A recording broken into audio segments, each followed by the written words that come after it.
नमस्कार दोस्तों, एक बार फिर से आप सभी का स्वागत है। चलिए जानते हैं मध्य प्रदेश की ताज़ा खबरों को। लेकिन उससे पहले अगर आपने अभी तक इस चैनल को सब्सक्राइब नहीं किया तो सब्सक्राइब कर लें, जिससे कि आपको मध्य प्रदेश की ताज़ा खबर रोजाना मिलती रहे। सबसे पहली खबर, राज्य के अनूपपुर जिले में आंगनबाड़ी केंद्र संचालन पर कलेक्टर हो चुके हैं सख्त। आंगनबाड़ी केंद्रों के संचालक पर कलेक्टर ने लापरवाही मिलने पर पर्यवेक्षक को निलंबित कर दिया है। आंगनबाड़ी केंद्र के निरीक्षण के दौरान अनुपस्थित मिलने पर 10 आंगनबाड़ी कार्यकर्ताओं का 1 दिन का वेतन भी रोक दिया गया है। कलेक्टर आशीष वशिष्ठ के निर्देश पर जिले में पदस्थ विभिन्न विभागों के जिलाधिकारी ने जिले की आंगनबाड़ी केंद्र का निरीक्षण किया था और निरीक्षण के दौरान पाया गया कि बाल विकास परियोजना जैतारी की सेक्टर पर्यवेक्षक अपोलिना लकड़ा ने आंगनबाड़ी केंद्र का निरीक्षण नहीं किया है। अगली खबर, भोपाल में हारे हुए प्रत्याशी ने कहा कि कांग्रेस में बड़े नेताओं ने सांप पाले हैं। बैठक में कहा कि अक्सर नहीं किया गया तो लोकसभा चुनाव में विधानसभा जैसा रिजल्ट आएगा। भोपाल स्थित प्रदेश कार्यालय कांग्रेस कार्यालय में विधानसभा चुनाव हारे कांग्रेस प्रत्याशी की बैठक हुई है और जिसमें पीसीसी चीफ जीतू पटवारी ने हार के कारणों पर चर्चा की है। इस दौरान प्रत्याशियों ने खुलकर अपनी बातें रखी। गुना से आ रहे प्रत्याशी पंकज कनेरिया ने कहा कि पार्टी में आस्तीन के सांप नहीं बल्कि खुले सांप घूम रहे और ये बड़े नेताओं के पाले हुए होते हैं। हम अपनी बात कहां रखें? और ऐसे लोगों से पूछा जाना चाहिए कि जो आरोप आपके ऊपर कैंडिडेट ने लगाए हैं उस पर क्या कहेंगे। यदि शिकायत सच निकलती है तो सख्त कार्रवाई भी करनी चाहिए। अगली खबर, भाजपा का नव मतदाता और दलित बस्ती अभियान पर फोकस शुरू होगा। 25 जनवरी तक चारों विधानसभाओं में चलेगा अभियान। बता दें कि नर्मदापुरम में मध्य प्रदेश विधानसभा चुनाव में एक तरफा जीत दर्ज करने के बाद भाजपा लोकसभा चुनाव की तैयारी में जुट गई है। संगठन के द्वारा बैठक करके अभियान एवं कार्यक्रम को पूरा करने की योजना बनाई जा रही है। नव मतदाता और दलित बस्ती अभियान की ओर भाजपा फोकस कर रही है। भाजपा अनुसूचित जाति मोर्चा की जिला बैठक भी जिला कार्यालय में हुई है और भाजपा के 10% मतदाता बढ़ाने की योजना बनाने के लिए कहा गया है। अगली खबर, इंदौर कलेक्टर के ऑफिस में मुख्यमंत्री मोहन यादव ने की है वीडियो कॉन्फ्रेंसिंग। ताकि लाडली बहनों के खाते में 10 जनवरी को पहुंचेगा पैसा। प्रदेश में युवा दिवस, मकर संक्रांति पर होंगे कई बड़े कार्यक्रम। मुख्यमंत्री मोहन यादव इंदौर एयरपोर्ट से सीधे कलेक्ट्रेट पहुंचे और मुख्यमंत्री ने यहां पर वीडियो कॉन्फ्रेंसिंग के जरिए युवा दिवस, मकर संक्रांति और लाडली बहना योजना के क्रियान्वयन के संबंध में तैयारी की बैठक ली है। और इस दौरान जल संसाधन मंत्री तुलसीराम सिलावट और इंदौर के जनप्रतिनिधि भी शामिल थे। बैठक में मुख्यमंत्री डॉक्टर यादव ने कहा कि पीएम मोदी की मंशा के मुताबिक 10 से 15 जनवरी तक महिला सशक्तिकरण पर आधारित कार्यक्रम किए जाएंगे। अगली खबर, रीवा में मटन मार्केट का निर्माण कार्य किया गया शुरू। 1 करोड़ 29 लाख रुपए की लागत से होना है 38 दुकानों का निर्माण। रीवा शहर के झिरिया स्थित मछली मार्केट के ऊपर मटन मार्केट का निर्माण कार्य शुरू कर दिया गया है, जहां पर 1 करोड़ 29 लाख रुपए की लागत से 38 दुकानों का निर्माण कार्य करवाया जा रहा, जिसमें शहर के मटन विक्रेताओं को शिफ्ट किया जाएगा। नगर निगम के कार्यपालन मंत्री एसके त्रिपाठी ने जानकारी देकर बताया कि मटन मार्केट का निर्माण कार्य अब शुरू कर दिया गया है।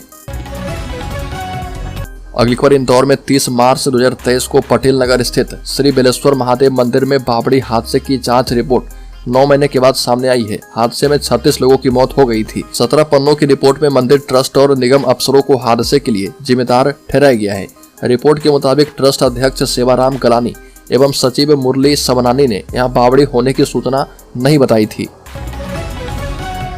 अगली खबर, मुख्यमंत्री मोहन यादव ने देर रात गरीबों को कंबल बांटने निकले फुटपाथ पर सो रहे लोगों के लिए व्यवस्था करने का निर्देश दिया और कुंभ के लिए साधु संतों को न्योता दिया है। मुख्यमंत्री मोहन यादव उज्जैन पहुंचे और 11:30 बजे विश्राम भवन में कुछ देर तक रुकने के बाद 1 बजे शहर में गरीब लोगों को ठंड से बचाने के लिए कम्बल बांटने चामुंडा माता मंदिर चौराहा रेलवे स्टेशन पहुंचे और यहां पर सभी को कम्बल बांटे गए और प्रसादम के लोकार्पण कार्यक्रम के दौरान उनका स्वागत किया गया। और यहां पर कुछ देर रुकने के बाद मुख्यमंत्री यादव फुटपाथ पर रात गुजारने वाले लोगों के पास पहुंचे और जिसमें चामुंडा माता मंदिर, देवास गेट, बस स्टॉप और रेलवे स्टेशन पहुंचकर ठंड से ठिठुर रहे लोगों को कम्बल बांटे हैं।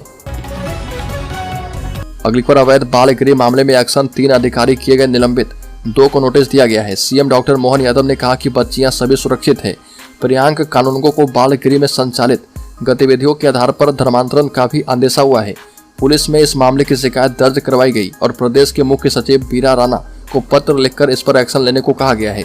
राष्ट्रीय बाल संरक्षण आयोग के निरीक्षण के बाद सामने आए फर्जी बाल गृह मामले में सरकार ने शुरुआती जांच के बाद फौरी तौर पर जिम्मेदार 3 अधिकारी को निलंबित कर दिया है और जिन्हें निलंबित किया गया है उनमें 2 सीडीपीओ और 1 सुपरवाइजर शामिल हैं, जबकि 2 अन्य जिम्मेदार अधिकारी को कारण बताओ नोटिस जारी किया गया है। अगली खबर मध्य प्रदेश में अवैध गर्ल्स हॉस्टल से 26 लड़कियां गायब, शिवराज सिंह चौहान भी रह गए हैरान। राष्ट्रीय बाल आयोग अध्यक्ष प्रियंका कानून को अचानक भोपाल के परवलिया क्षेत्र में स्थित एक गर्ल्स हॉस्टल में पहुंची तो उन्हें 26 लड़कियां गायब होने की जानकारी मिली और इस संबंध में जब पूछताछ की गई तो जिम्मेदार भी संतुष्टिपूर्ण जवाब नहीं दे पाए। और आपको बता दें कि राजधानी भोपाल के परवलिया क्षेत्र में अवैध रूप से एक बालिका गृह संचालित किया जाता है। इस बालिका गृह में मध्य प्रदेश, राजस्थान, गुजरात आदि प्रदेश से उन बालिकाओं को लाया जाता है जिनका कोई नहीं है। ऐसी बालिकाओं को सुरक्षित रखने की जिम्मेदारी बालिका गृह की होती है, लेकिन यहीं से करीब 26 बच्चियां गायब हो गई है।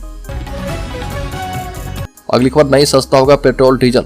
बता दें कि साल 2024 में पेट्रोल डीजल सस्ता होने नहीं जा रहा, फिर चाहे लोकसभा का चुनाव ही क्यों ना हो। जो परिस्थितियां बन गई है उससे लगता नहीं कि सरकार और ऑयल कंपनी के बीच आने वाले महीनों में पेट्रोल और डीजल को सस्ता करने में आम सहमति बन पाएगी। सरकार की प्लानिंग इस तरह फेल हो गई है कि उसे समझ में नहीं आ रहा कि आगे किया क्या जाए। वास्तव में गोल्डमैन सैक्स के अधिकारी की चेतावनी ने भारत सरकार को परेशान करके रख दिया है। अगली खबर, राज्य में 5वीं और 8वीं बोर्ड परीक्षा की डेट शीट किया गया जारी। मध्य प्रदेश में 5वीं और 8वीं बोर्ड परीक्षा 2024 की डेट शीट जारी हो गई है। जारी टाइम टेबल के मुताबिक 5वीं और 8वीं की बोर्ड परीक्षाएं 6 मार्च से शुरू होगी और इसमें कक्षा 5वीं की बोर्ड परीक्षाएं 13 मार्च को समाप्त होगी और कक्षा 8वीं की परीक्षाएं 14 मार्च 2024 तक चलेगी।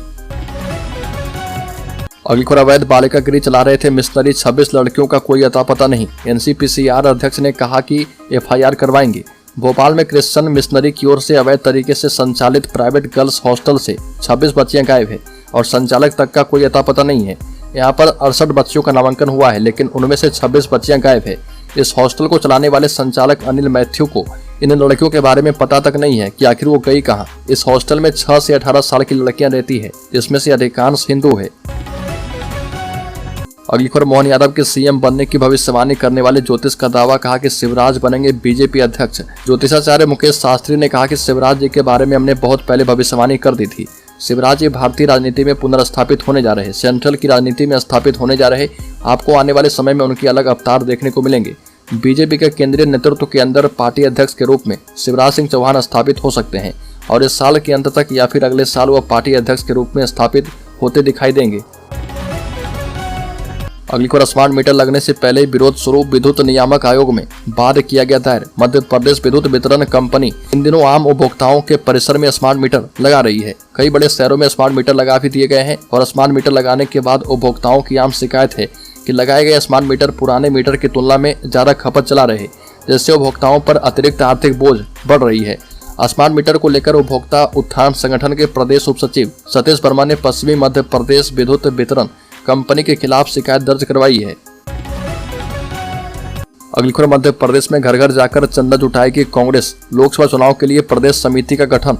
केंद्र में पिछले 9 साल से बाहर और मध्य प्रदेश के विधानसभा चुनाव में लगातार मिली हार के बाद कांग्रेस आर्थिक संकट से जूझ रही है।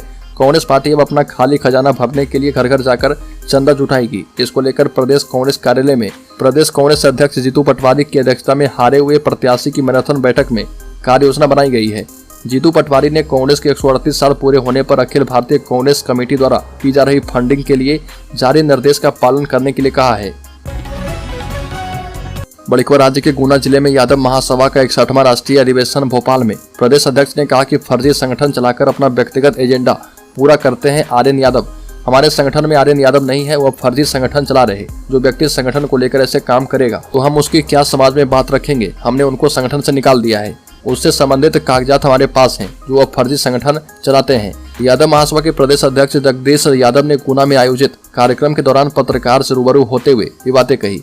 यादव समाज में संगठन के 2 फाड़ को लेकर जवाब दे रहे थे। इस मौके पर उन्होंने प्रदेश में यादव समाज का सीएम देने पर भाजपा, पीएम मोदी सहित भाजपा के वरिष्ठ नेतृत्व का आभार व्यक्त किया है।